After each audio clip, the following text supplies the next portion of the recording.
What's up for October? Moon phases, Astronomy Day, meteors, and Saturn. Hello and welcome. I'm Jane Houston Jones from NASA's Jet Propulsion Laboratory in Pasadena, California. The new moon phase starts the month on October 1st. Of course, the new moon isn't visible because it's between Earth and the Sun, and the unlit side is facing Earth. Night by night, the slender crescent gets bigger and higher in the sky and easier to see just after sunset. On the 3rd and 4th, the moon will pass just above Venus. A week later, on the 9th, the moon has traveled through 1/4 of its 29-day orbit around Earth, and we see the first quarter phase. Also look for Mars just below the moon.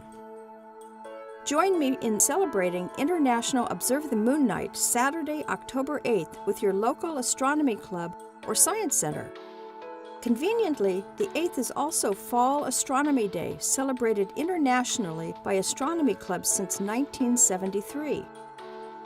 1 week later, on the 16th, the moon reaches opposition, or the full moon phase, when the moon and the sun are on opposite sides of Earth, and the sun completely illuminates the moon as seen from Earth. During this phase, the moon rises in the east just as the sun is setting in the west. Overnight, the moon crosses the sky and sets at dawn. A week later, on the 22nd of October, the last quarter moon rises at midnight. Later, the pretty and bright beehive cluster will be visible near the moon until dawn.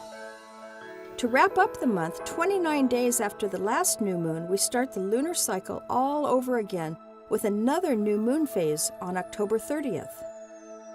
Will you be able to spot the one-day-old moon on Halloween? It'll be a challenge.